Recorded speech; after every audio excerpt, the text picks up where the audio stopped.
नमस्कार साथियों, उम्मीद करता हूँ आप रोजाना स्टडी का टाइम निकाल रहे होगे। जॉन मिल्टन के ऊपर हमने काफी सारे वीडियो बनाए, अब हम रिवीजन कर रहे हैं। कई एक सारी चीजें ऐड करी हैं, जो इंपॉर्टेंट चीजें वो मैं आपको बतलाऊंगा। इसके अलावा कई सारी ऐसी चीजें होती हैं जिन्हें हम नजरअंदाज नहीं कर सकते। एमसीक्यू फॉर्मेट से कराऊंगा और एक एमसीक्यू में कई सारे आंसर तैयार होंगे। ये नहीं कि आंसर बताया और आगे बढ़ गए। पहला है, John Milton is considered. John Milton को माना जाता है। भाई कई सारी फ्रेजेस यूज करी जाती हैं किसी राइटर के लिए। जॉन मिल्टन के लिए क्या कहा जाता है? Belated Elizabethan poet. Elizabethan age काफी समय पहले खत्म हो गई थी, लेकिन जॉन मिल्टन ने जिस स्टाइल में लिखा वो ऐसे ही था जैसे एलिजाबेथन राइटर। इसके अलावा एक और फ्रेज यूज करी जाती है, इसमें क्या है सही आंसर बताओ आप? द फादर ऑफ रोमांटिज्म कहा जाता है, चाइल्ड ऑफ रेनेसा और रिफॉर्मेशन कहा जाता है, द पाइनियर ऑफ मॉडर्निज्म, या द वॉइस ऑफ रेस्टोरेशन। इसका सही आंसर क्या होगा? Child of Renaissance and reformation.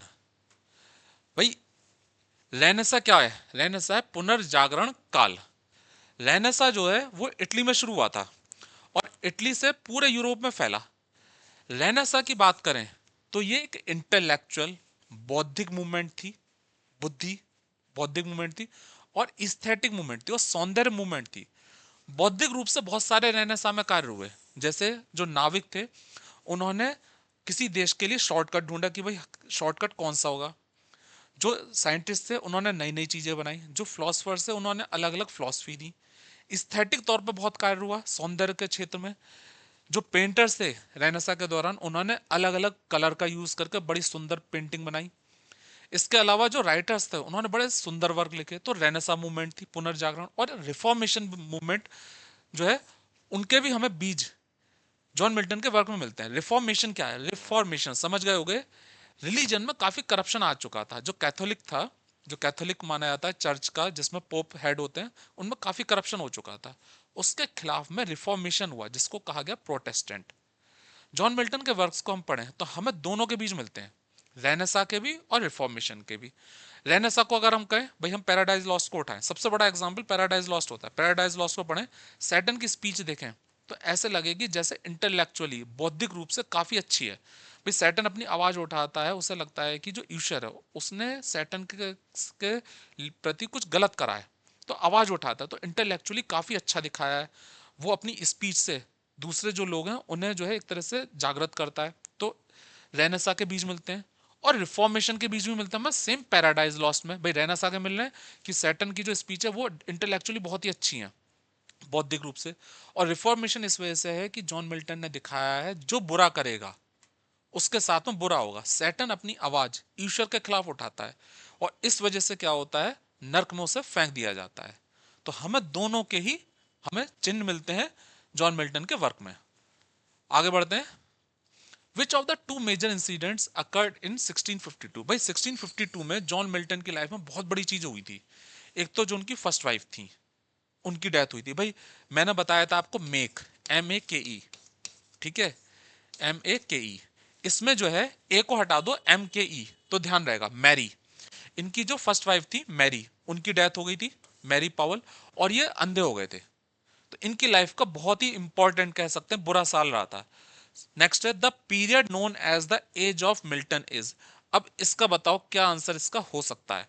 भाई एज ऑफ मिल्टन जो है वो राइटर्स ने माना है कि एज ऑफ मिल्टन है। हालांकि जो एज ऑफ मिल्टन है उसमें टाइम अलग अलग है, लेकिन ये माना जाता है कि जिस समय मिल्टन ने लिखा उस समय दूसरे राइटर्स इतने अच्छे नहीं थे जितने कि मिल्टन थे। तो टाइम में थोड़ा अंतर हो सकता है। इसमें कुछ जगह आपको ज्यादा मिलेगा, 1625 से लेकर 1665 भी मिलेगा। 1660 मैंने लिखा है, इसमें वो टाइम नहीं लिखा हुआ जब उन्होंने पैराडाइज लॉस्ट लिखी। तो 1665 में मिलेगा, लेकिन लगभग यही है। इसको आप देख लो। आगे बढ़ते हैं। Saturn's name before he fell from heaven was. ये मैंने अभी पैराडाइज लॉस्ट पढ़ाया नहीं है, बस ऐसे ही एक बार बतला रहा हूं मैं आपको। तो ये एक एट रैंडम मैंने एक एमसीक्यू ऐसे ही रख दिया है। सैटर्न जो था, जब उसे भगवान ने पनिशमेंट दिया तो हेल में उसे भेज दिया। हेल में उसका नाम पड़ा सैटर्न। लेकिन जब सैटर्न हेवन में रहता था तो उसका नाम क्या था? उसका नाम था लूसीफर, एंजल था वो। नेक्स्ट है, भाई जॉन मिल्टन के बारे में कई सारी चीजें कही जाती हैं, ठीक है, अभी इसको मैं नहीं बतलाऊंगा, इतना इंपॉर्टेंट नहीं है। जॉन मिल्टन के बारे में कहा जाता है कि शेक्सपियर के बाद में सेकंड ग्रेटेस्ट पोएट थे, ठीक है। ये चीजें काफी बता चुका हूं मैं। नेक्स्ट है who describe John Milton as the poetic son of Spenser. अब इसका आंसर क्या होगा, सोच के बताओ। किसने कहा था जॉन मिल्टन जो है वो स्पेंसर के पोएटिक सन है, कवि के रूप में पुत्र हैं। जैसे स्पेंसर थे, सेम वैसी ही झलक हमें जो है जॉन मिल्टन में मिलती है। तो किसने कहा था, वो थे जॉन ड्राइडन। जॉन ड्राइडन ने कहा था।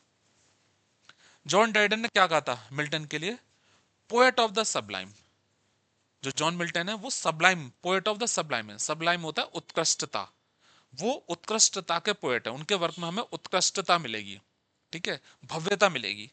ड्राइडन ने एक चीज और कही थी, मिल्टन स्पेंसर के पोएटिक सन है। भाई स्पेंसर ने एक एपिक पोम लिखी थी फेरी क्वीन।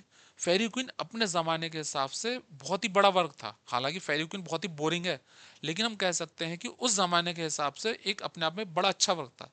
सेम जॉन मिल्टन ने उससे कहीं ज्यादा बेहतर लिखी, लेकिन बाद में लिखी थी।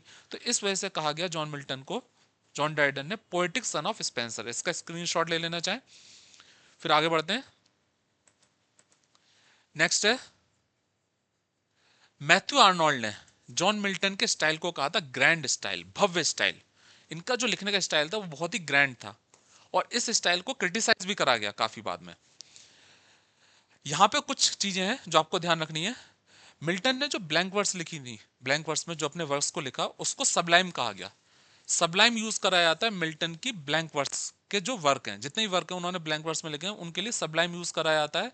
और एक चीज और मानी जाती है उनके लिए, कि उन्होंने जो ये कहा था कि जो ब्लैंक वर्स है वो नेचुरल स्पीच से मिलती जुलती है।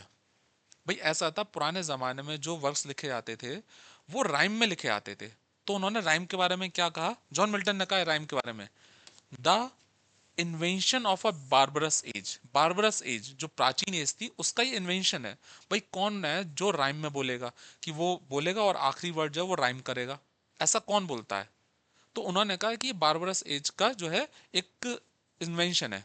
तो उन्होंने इसका इस्तेमाल नहीं करा, उन्होंने करा ब्लैंक वर्स को। और जब ब्लैंक वर्स को इस्तेमाल करा तो उसे एक अलग ही भव्यता दी, सबलाइम, उसे उत्कृष्ट बनाया, उसे मैजेस्टिक बनाया अपनी ब्लैंक वर्स को। और इनकी ब्लैंक वर्स की एक खासियत और है। भाई हम शेक्सपियर और मार्लो को जानते हैं। मार्लो और शेक्सपियर ने अपने ड्रामास को ब्लैंक वर्स में लिखा था, उन्होंने ड्रामा को लिखा था। लेकिन जॉन मिल्टन ने अपने एपिक, एपिक माने महाकाव्य, पोम को ब्लैंक वर्स में लिखा।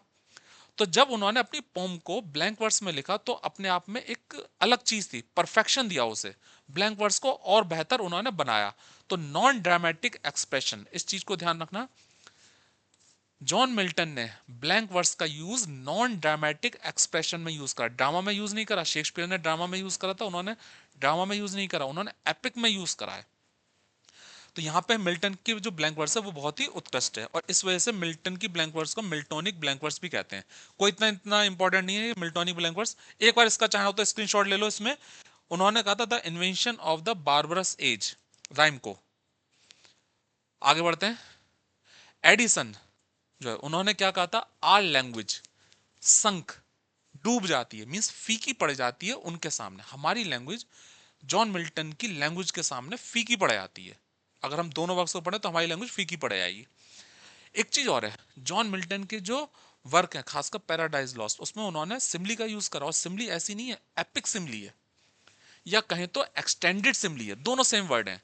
एपिक सिमली होती है महाकाव्य, एपिक मींस बड़ी सिमली या लंबी सिमली। इसमें जो कंपैरिजन होता है वो एक लाइन में नहीं होता, वो कई लाइन तक चल सकता है, 3 4 हो सकता है, ज्यादा लाइन तक चले। तो सेम सिमली जो है कई लाइन तक चलती रहेगी। तो उन्होंने एपिक सिमली और एक्सटेंडेड सिमली का यूज करा, और ऐसे यूज करा था जैसे किसी समय होमर ने इलियाड और ओडिसी में यूज करा था। आगे बढ़ते हैं। हु डिस्क्राइब जॉन मिल्टन, किसने कहा था जॉन मिल्टन के लिए, बहुत ही इंपॉर्टेंट है जो उन्होंने कहा था, द माइटी, ताकतवर, माइटी ताकतवर, माउथ इन्वेंटर ऑफ हारमोनीज, सुरों को बनाने वाला ताकतवर व्यक्ति है। गॉड गिफ्टेड, भगवान की दी हुई आवाज, इंग्लैंड को भगवान की दी हुई आवाज है। तो किसने कहा था जॉन मिल्टन के बारे में, John Dryden, William Wordsworth, Samuel Johnson, Alfred Lord Tennyson, कौन हो सकता है, सोच के बताओ। इसका सही आंसर है Alfred Lord Tennyson. Alfred Lord Tennyson ने कहा था द माइटी माउथ, ताकतवर इन्वेंटर है सुरों के जॉन मिल्टन, भगवान की दी हुई आवाज इंग्लैंड को। स्क्रीनशॉट ले लो इसका, कई बार पूछा गया एग्जाम में। आगे बढ़ते हैं। मैथ्यू आर्नोल्ड ने काफी लंबा स्टेटमेंट दिया था। अब इसको ध्यान रखना देखो बड़ा मुश्किल होता है। सबसे बेस्ट तरीका क्या होता है, जो मैंने भी ध्यान रखता था जिस तरह से, कुछ वर्ड्स को, फ्रेजेस को नोट कर लेते कि ये इस राइटर ने यूज करी है, और उसके आधार पर अनुमान लगा लेते थे कि एमसीक्यू में 4 ऑप्शन आते हैं कि ये वाला आंसर सही होगा।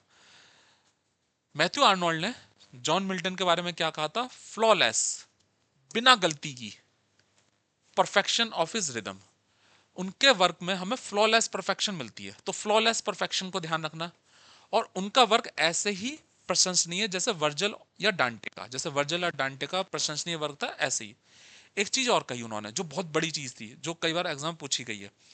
अगर हम परफेक्शन की बात करें, श्योरनेस ऑफ परफेक्शन, परफेक्शन की श्योरनेस की बात करें, तो उनका जो वर्क है वो शेक्सपियर में भी नहीं है जो ऐसा उनके वर्क में। Shakespeare himself does not possess. हमें शेक्सपियर के वर्क में भी परफेक्शन नहीं मिलेगा। परफेक्शन हमें कहां मिलेगा? जॉन मिल्टन के वर्क में। तो ये उन्होंने कही थी। इसमें कुछ जो वर्ड्स है उनको ध्यान रखना, वरना बहुत लंबा स्टेटमेंट है। यहां पर उन्होंने पैराडाइज लॉस्ट की तारीफ कर दी, डिक्शन और रिदम की। इसका स्क्रीनशॉट ले लो। आगे बढ़ते हैं फिर। Who said about John Milton? किसने कहा था जॉन मिल्टन के लिए? ही cuts us all out. Cuts us all out, वो हमें पीछे छोड़ देता है। एंड द एशियन टू, और जो पुराने राइटर्स हैं उनको भी पीछे छोड़ छोड़ देता है। जो डांटे, वर्जल या होमर है उनको भी पीछे छोड़ देता है। तो किसने कहा था? Alexander pope, Samuel Johnson, John Dryden, William Blake. इसका किसने कहा था ये चीज? ये थे भाई, ये सीरीज सीधे फैक्ट्स पे आता है, ठीक है, ये आपको याद करना पड़ेगा। जॉन ड्राइडन, जॉन ड्राइडन ने कहा था ही कट्स अस ऑल, ये हम सबको, जॉन मिल्टन हम सबको पीछे छोड़ देते हैं, और एशियन राइटर्स को भी। नोट कर लो, स्क्रीनशॉट ले लो, फिर आगे बढ़ते हैं। अगर जॉन मिल्टन के वर्क की बात करें तो उन्होंने सोनेट कुल मिलाकर 24 लिखे थे, जिसमें 19 थे इंग्लिश में और 5 थे लैटिन में। इनके जो सोनेट्स थे वो पेट्राकन स्टाइल में लिखे गए थे, और पेट्राकन में 14 लाइन के सोनेट होते हैं, जिसमें 8 और 6 लाइन होती हैं। 8 लाइन में जनरली क्वेश्चन होता है, और 6 लाइन में जनरली उसका आंसर होता है। लगभग लगभग एक पैटर्न फॉलो करा जाता है। इनका एक जो है सोनेट है जो इतना इंपॉर्टेंट भी नहीं है, लेकिन कई बार ये पूछा जाता है who is the writer of this sonnet. On is being arrive to the age of 23, 23 की एज में उन्होंने लिखा था कि जब कोई व्यक्ति उम्र में बढ़ता है तो वो कैसा महसूस करता है, वो उन्होंने इस सोनेट में अपनी फीलिंग्स को लिखा था। नोट कर लो, इतना इंपॉर्टेंट नहीं है स्लाइड में, बस ध्यान रखना 24 सोनेट्स हैं, 19 इंग्लिश में और 5 लैटिन में। आगे बढ़ते हैं। अगर हम जॉन मिल्टन की बात करें तो जॉन मिल्टन एक बहुत ही ऊंचे दर्जे कवि थे। हालांकि जब तक वो जीवित रहे उन्हें वो सम्मान उस समय तक नहीं मिला था, बाद में मरने के बाद में उन्हें याद करा गया। सेम शेक्सपियर के समय भी ऐसे ही हुआ था, शेक्सपियर को भी बाद में याद करा गया। जॉन मिल्टन जितने परफेक्ट थे अपने स्टाइल में, वैसे ही मानते थे कि जो राइटर होता, पोएट होता है, वो भी उसी तरीके का होता है। तो उनके कुछ वर्ड्स हैं जो उन्होंने पोएट्स के लिए कहे थे। मिल्टन ने क्या कहा था? The abilities of the poet, जो पोएट की जो क्षमता होती है वो भगवान द्वारा इंस्पायर होती है। भगवान द्वारा, गॉड, भगवान द्वारा पोएट को क्षमता दी जाती है, योग्यता दी जाती है, रेयरली बेस्टोड, जो मुश्किल से ही दी जाती है, किसी किसी को ही मिलती है। तो जो क्षमता होती है पोएट की वो भगवान द्वारा दी जाती है, किसी को दी जाती है। और वो ये मानते थे कि पोएट की जो लाइफ होती है वो एक ट्रू पोम की तरह होती है। जैसा पोएट है उसकी लाइफ है वो एक ट्रू पोम की तरह है। तो यहाँ पे उन्होंने एक बड़ी चीज कही थी, और इस वजह से हमें जॉन मिल्टन के पैराडाइज लॉस्ट को पढ़ें तो हमें ऐसा लगता है जॉन मिल्टन अपनी बात कह रहे हैं किसी करेक्टर के जरिए। तो यहाँ पे उन्होंने बात कही थी, एक बार नोट कर लो या फिर आगे स्क्रीनशॉट ले लो। आगे बढ़ते हैं फिर। नेक्स्ट है, हु डिस्क्राइब्ड मिल्टन्स कॉमर्स? किसने मिल्टन की कॉमर्स को कहा था टीडियस? कॉमर्स को मैं पढ़ाऊंगा मैं। भाई ऐसा है, कई सारे वर्क्स के मिल्टन के काफी क्रिटिसाइज भी करा गया। तो किसने क्रिटिसाइज कर रहा था और टीडियस कहा था? टीडियस होता उबाऊ। कौन था वो? John Dryden, Alexander pope, Alfred Lord Tennyson या सैमुअल जॉनसन? भाई सीधा सीधा इसका आंसर है, क्रिटिसाइज करा था सैमुअल जॉनसन ने। इंपॉर्टेंट है, स्क्रीनशॉट रखना। डॉक्टर जॉनसन, सैमुअल जॉनसन ने कॉमर्स को पाया उबाऊ, उबाऊ पाया, बोरिंग पाया। उन्होंने मिल्टन की लिसिडस को कहा, मिल्टन ने जो लिसिडस लिखी थी उसके बारे में क्या कहा? डिक्शन इज हार्श, जो शैली है वो खराब है। राइम्स जो है वो भी अनसर्टेन। अगर हम राइम को देखें तो ऐसा लगता है कि राइम उनमें मैचिंग है ही नहीं, वो राइम है ही नहीं। एंड द नंबर्स अनप्लीजिंग, और नंबर्स भी अनप्लीजिंग मीन्स पेंटामीटर में लिखा जाता है, लग नहीं रहा कि वो पेंटामीटर में, आयम्बिक पेंटामीटर में। तो ये चीज उन्होंने कही थी, इसका स्क्रीनशॉट ले लो। आगे बढ़ते, बहुत इंपॉर्टेंट चीज है। नेक्स्ट है, डॉक्टर जॉनसन ने तारीफ भी करी है पैराडाइज लॉस्ट के बारे में। उन्होंने क्या कहा था, अब पॉम, एक पॉम है, विद रिस्पेक्ट टू डिजाइन, अगर हम डिजाइन की बात करें, मे क्लेम द फर्स्ट प्लेस, तो उसका पहला स्थान होगा। अगर हम पैराडाइज लॉस्ट के डिजाइन की बात करें तो पहला स्थान होगा, और अगर परफॉर्मेंस की बात करें तो दूसरा आएगा ह्यूमन माइंड में, तो दूसरा स्थान आएगा अगर परफॉर्मेंस की बात करें। तो डॉक्टर जॉनसन ने बहुत बड़ी बात कही थी, इसका भी स्क्रीनशॉट रखो अपने पास में या फिर नोट कर लो। नोट तो शायद नहीं कर पाओगे इतनी जल्दी, मैं बतला रहा हूं। आगे बढ़ते हैं। विलियम ब्लेक जो है, इन्होंने काफी सारी चीजें कही हैं जॉन मिल्टन के लिए। इन्होंने क्या कहा कि स्पेंसर जो है वो मिल्टन के प्रीकर्सर हैं। डाइडन ने जॉन मिल्टन को कहा था कि जॉन मिल्टन जो है वो स्पेंसर के पोएटिकल सन है। अब थोड़ा सा चेंज करके कहा है विलियम ब्लेक ने। विलियम ब्लेक ने क्या कहा, स्पेंसर जो है वो मिल्टन के प्रीकर्सर, प्रीकर्सर वो होता है जो पहले आता है, मींस पहले जो है स्पेंसर आए, उनका महाकाव्य था फेरी क्वीन, बाद में आए जॉन मिल्टन, जॉन मिल्टन के प्रीकर्सर हैं।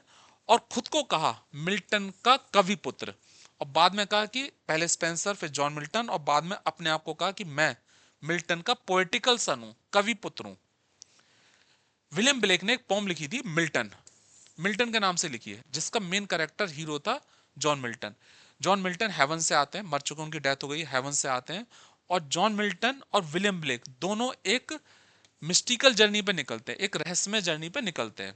इसका स्क्रीनशॉट रख लो, फिर आगे बढ़ते हैं। नेक्स्ट है, हु क्लेम्ड, किसने कहा था, मिल्टन रोट इन फैटर्स, मिल्टन जो है बेड़ियों में लिखते हैं।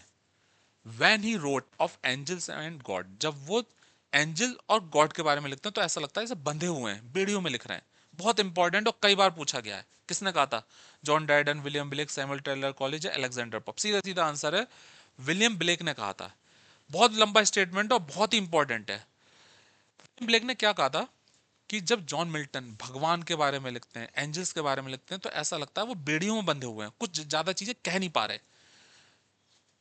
फैटर्स wrote in fetters when he wrote of angels and God, लेकिन जब मिल्टन डेविल्स के बारे में लिखते हैं, राक्षसों के बारे में और नर्क के बारे में लिखते हैं, तो ऐसा लगता है कि वो ट्रू पोएट है, एक सही पोएट है। और ऐसा लगता है जैसे वो डेविल पार्टी, राक्षसों के ग्रुप में शामिल हो गए हैं, बिना जाने अनजाने में राक्षसों के ग्रुप में शामिल हो गए। मींस पूरे जो है लिबर्टी के साथ में लिख रहे हैं, कोई पाबंदी में नहीं है, पूरी लिबर्टी के साथ में लिख रहे हैं। तो ये उन्होंने चीज कही थी, पूरी लिबर्टी के साथ में लिख रहे हैं। विलियम ब्लेक ने एक चीज और कही थी मिल्टन के लिए, कि मिल्टन ने जो करेक्टर लिखा था सैटन, वो उनका एक मसीहा है। सैटन ने अपनी आवाज उठाई थी ईश्वर के अत्याचार के खिलाफ। तो जैसे सैटन एक इंस्पायरिंग फिगर है, सेम ऐसा लग रहा है जैसे कि मिल्टन का सैटन जो है वो उनके लिए, विलियम ब्लेक के लिए एक मसीहा है, एक बहुत बड़ा महापुरुष है। तो ये बहुत बड़ी चीज उन्होंने जो है विलियम ब्लेक ने कही थी जॉन मिल्टन के लिए। विलियम वर्ड्सवर्थ ने एक पोम लिखी थी, सोनेट लिखा था, लंदन 1802, ये मैंने पढ़ाया हुआ है विलियम वर्ड्सवर्थ का। और इसमें एक इंपॉर्टेंट लाइन है, Milton do should dash B living, तुम इस समय रह रहे होते, काश तुम इस समय रह रहे होते, जिंदा होते। जॉन कीट्स ने क्या कहा था, Miltonic verse can not be written, Miltonic verse को लिखा नहीं जा सकता। और आर्टफुल और रादर आर्टिस्ट ह्यूमर, बिल्कुल उसी तरह से जैसे लिखा उन्होंने उस तरह से लिखा नहीं जा सकता। इसका स्क्रीनशॉट ले लो, इंपॉर्टेंट है। फिर आगे बढ़ते हैं अब।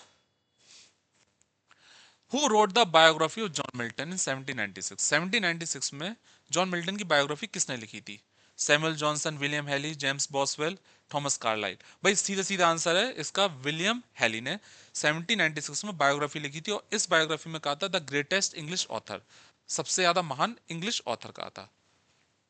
बायोग्राफी इंपॉर्टेंट है क्योंकि सबसे पहली बायोग्राफी में इनका नाम आता है। नेक्स्ट है, who said Shakespeare poetry is characterless, किसने कहा था शेक्सपियर की पोएट्री कैरेक्टरलेस है। मींस शेक्सपियर जब अपनी पोएट्री लिखते हैं तो नजर नहीं आता कि वो शेक्सपियर जो है वो उन कैरेक्टर में, केवल कैरेक्टर नजर आते, शेक्सपियर नजर नहीं आते उन कैरेक्टर में। बट जॉन मिल्टन हिमसेल्फ, लेकिन जॉन मिल्टन स्वयं, every line of paradise lost, लेकिन जब हम जॉन मिल्टन की पैराडाइज लॉस्ट को पढ़ते हैं तो ऐसा लगता है कि जॉन मिल्टन खुद बोल रहे हैं, जो कैरेक्टर बोल रहे हैं, बील्ज़ेबब बोल रहा है तो ऐसा लग रहा है जॉन मिल्टन बोल रहे हैं, सैटर्न बोल रहा है तो ऐसा लग रहा है जॉन मिल्टन बोल रहा है, कोई और बोल रहा है तो ऐसा लग रहा है जॉन मिल्टन बोल रहे हैं। तो जॉन मिल्टन के पैराडाइज में लगता है कि जॉन मिल्टन खुद एक कैरेक्टर है उसमें। तो ये किसने कही थी? Samuel Johnson, William Blake, T S Eliot या एस टी कॉलेज, किसने कही थी? ये कहा था एस टी कॉलेज ने। क्या कहा था उन्होंने? Shakespeare's poetry is characterless, Shakespeare की पोएट्री करेक्टरलेस है, it doesn't reflect the individual Shakespeare. ये शेक्सपियर को डिफाइन नहीं रिफ्लेक्ट करती, नहीं दिखाती, लेकिन मिल्टन हमें हर एक लाइन में दिखाई देते हैं पैराडाइज लॉस्ट की। स्क्रीनशॉट ले लो, इंपॉर्टेंट है बहुत, कई बार पूछा गया है। नेक्स्ट है भाई, थॉमस ग्रे ने एक पोम लिखी थी द प्रोग्रेस ऑफ पोइसी। इस प्रोग्रेस ऑफ पोइसी में जिक्र है कि जो पोएट्री है उसका विकास कैसे हुआ। इसमें शेक्सपियर का भी जिक्र आता है और इसमें जॉन मिल्टन की तारीफ में पूरा एक स्टैंजा है। इसके कुछ इंपॉर्टेंट फ्रेजेस को ध्यान रखना, वरना ऐसे ध्यान नहीं रहेगा। नॉर सेकंड नहीं, जॉन मिल्टन कोई दूसरे से कम नहीं है। जैसे पहले नंबर पर शेक्सपियर को हो गया, तो जॉन मिल्टन भी कोई दूसरे से कम नहीं है, उन्हीं की टक्कर का है। दैट रोड सबलाइम, सबलाइम आ गया तो समझ जाओ कि जॉन मिल्टन की बात हो रही है। जो सबलाइम, जो बिल्कुल उत्कृष्टता तक उन्होंने यात्रा करी, उत्कृष्टता तक मींस आसमान के सिरे तक यात्रा करी। The secrets of the abyss to spy, और उन्होंने सीक्रेट्स देखे अपने वर्क्स के द्वारा, सब जगह के सीक्रेट्स देखे। इसमें जो लाइन है, ही पास्ड, ही है John Milton, the flaming bounds of place and time, John Milton ने यात्रा करी और जो बाउंड्री थी स्थान और समय की, उसको पार कर गए।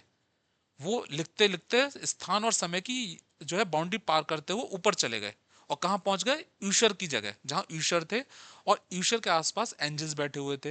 एंजल्स भी ईश्वर को नहीं देख पाते क्योंकि ईश्वर का इतना ज्यादा तेज है कि एंजल्स की आंखें भी जो होती वो बंद हो जाती थी। लेकिन वो कहते हैं कि जॉन मिल्टन ने देखा, और जब देखा ईश्वर को तो उनकी आंखें उस रोशनी से चौंधिया गईं और वो अंधे हो गए। तो अंधे होने का कारण ये दिया। इसमें एक लाइन है, वेयर एंजल्स ट्रेम्बल, जहां पे एंजल्स भी कपकपाते थे, वाइल दे गेज, जब घूरते हुए, ही सॉ, मिल्टन ने देखा, एंजल्स भी कपकपाते थे ईश्वर की तरफ देखने पे, ही सॉ, मिल्टन ने देखा, बट ब्लास्टेड, और रोशनी की अधिकता की वजह से उनकी आंख ब्लास्ट हो गई, मींस वो अंधे हो गए। क्लोज हिज आइज, अपनी आंखें बंद हो गई, एंडलेस नाइट, हमेशा की रात में वो पूरी तरह से अंधे हो गए। इसका स्क्रीनशॉट ले लो, बहुत ही इंपॉर्टेंट लाइंस हैं। नेक्स्ट है, इतना इंपॉर्टेंट नहीं है, मकॉले ने उन्हें नोबलेस्ट ऑफ मैन कहा था। हेरोल्ड ब्लूम ने एक वर्क लिखा था एंग्जाइटी ऑफ इन्फ्लुएंस।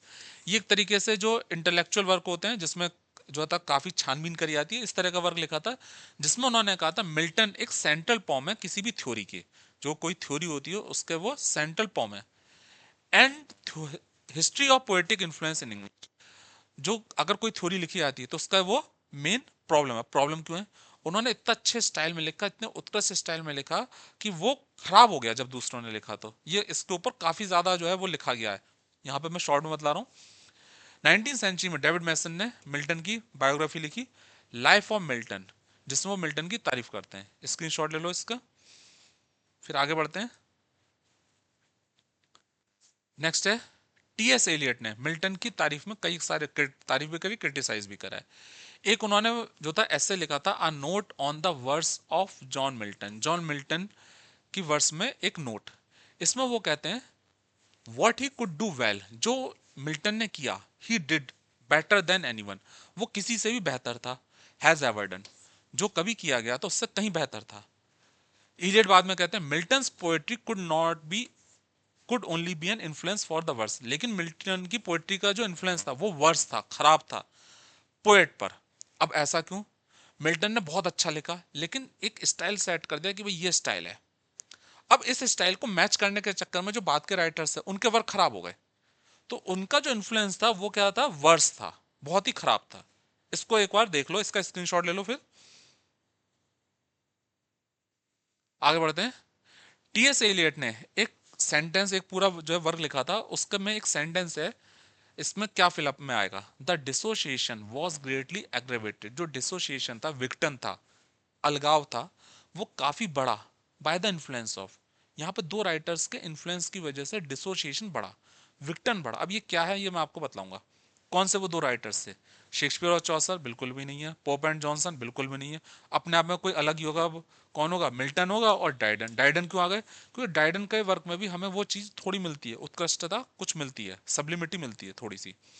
तो इनका जो इन्फ्लुएंस था वो काफी खराब रहा था, जिसकी वजह से जो बाद के राइटर्स थे उनकी लैंग्वेज भी खराब हो गई। अब इसके बारे में हम पढ़ते हैं। टीएस एलियट ने एक वर्क लिखा था द मेटाफिजिकल पोएट्स। इसमें एक टर्म दिया था dissociation of sensibility. Metaphysical poets, metaphysical poets कौन से होते हैं? एलिजाबेथन एज से पहले खास पोएट्स थे जिन्होंने अलग तरीके से पोएट्री लिखी थी। ठीक है, वो मेटाफिजिकल पोएट्स थे। उन्होंने अलग अलग तरीके की सिम्बली यूज करी जो पहले कभी यूज नहीं करी गई। और इनके वर्क्स में हमें बहुत ही अच्छा एक जो है एसोसिएशन मिलता है। जो थॉट है और फीलिंग है वो हमें मेटाफिजिकल पोएट्स में, एलिजाबेथन एज के जो राइटर्स थे और जो जैकोबियन पोएट्स थे उनमें भी हमें थॉट और फीलिंग में सामंजस्य मिलता है, एसोसिएशन मिलता है। मींस जैसा पोएट महसूस करता था फीलिंग, वैसे ही उसके विचार उत्पन्न होते थे। लेकिन वो कहते हैं कि जो दो राइटर्स थे, एक मिल्टन और ड्राइडन, इनकी वजह से जो ये एक थॉट और फीलिंग में जो सामंजस्य था वो खत्म हो गया और ये अलग अलग हो गए। थॉट और फीलिंग अलग अलग हो गए। Since the time of John Milton thought has been divorce from feeling. Thought जो है वो फीलिंग से अलग अलग हो गए। जो थॉट थे वो क्या हो गए? रिफाइंड। थॉट जो थे वो बारीक हो गए, सबलाइम हो गए, उत्कृष्ट हो गए। जो विचार जो थे जो उत्पन्न हो रहे हैं पोएट के दिमाग से वो काफी उत्कृष्ट हो गए। और जो फीलिंग थी वो क्रूड हो गई। अब फीलिंग क्रूड कैसे हो गई? कि जो उन्होंने वर्क लिखा वो ऐसा लग रहा था कि वो दिमाग जैसे पोएट होता है, जो दिमाग में आया वो लिखा। लेकिन मिल्टन ने ऐसे नहीं लिखा। मिल्टन ने जो दिमाग में आया उसको खूब अलग तरीके से लिखा, बेहतर करते रहे, सबलाइम करते रहे, और वो इतना ज्यादा हो गया कि थॉट और फीलिंग दोनों डिसोशिएट हो गए, एक नहीं रहे जैसे पहले राइटर्स में था, वो डिसोशिएट हो गए। और इसका इन्फ्लुएंस, बुरा प्रभाव पड़ा दूसरे राइटर्स, पोएट्स पर, क्योंकि वो इनके स्टाइल को मैच ही नहीं कर पाए। तो दो राइटर्स का उन्होंने जिक्र करा था टीएस एलियट ने जिनका बुरा प्रभाव पड़ा था, और ये टर्म दिया था डिसोसिएशन ऑफ सेंसिबिलिटी। यहाँ पे डिसोसिएशन ऑफ सेंसिबिलिटी को ध्यान रखना, मेटाफिजिकल पोएट्स में इसका स्क्रीनशॉट ले लेना, अंदर का कोई इतना इंपॉर्टेंट नहीं है। नेक्स्ट है ये। इसी के साथ में इस वीडियो को खत्म करते हैं।